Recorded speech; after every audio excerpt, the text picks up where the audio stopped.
আগুন যখন হুহু করে ছড়ায় তখন সবাই ব্যস্ত প্রাণ বাঁচাতে।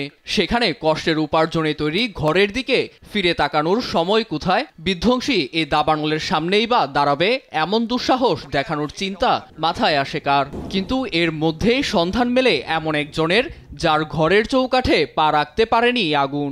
সাহসী সেই ব্যক্তি ইটন ক্যানিয়নের ছোট্ট আলতাদিনের বাসিন্দা ট্রিস্টিন প্যারিস, যিনি পালিয়ে না গিয়ে লড়াই করেন দাবানলের বিরুদ্ধে, রক্ষা করেন নিজের সহ প্রতিবেশীর বাড়ি।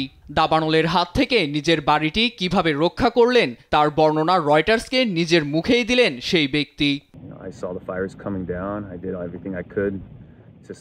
আমি নিজের আর আশেপাশের বাড়িগুলো বাঁচানোর জন্য সাধ্যমতো চেষ্টা করেছি। সে সময় আমার সামনে আগুনের লেলিহান শিখা ধোঁয়া কুণ্ডলি পাকিয়ে উপরে উঠছে, আর ছাইগুলো তুষারের মতো নিচে নেমে আসছে। শ্বাস নেওয়া কষ্ট হয়ে যাচ্ছিল।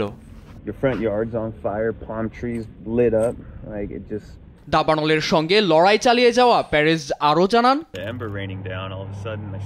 ছায়ের সঙ্গে স্ফুলিঙ্গ উড়ে এসে মুহূর্তেই গাছের ডালপালাগুলোতে আগুন ধরে যায়। এ সময় প্রতিবেশীর রাখা বুলেটগুলোতে আগুন লাগলে বিস্ফোরণের শব্দ কানে আসে। সঙ্গে ঘরে ঘরে মজুদ গ্যাস সিলিন্ডারগুলোও বিস্ফোরিত হতে থাকে। চোখে তখন কিছুই দেখা যাচ্ছিল না, শ্বাস নিতেও কষ্ট হচ্ছিল।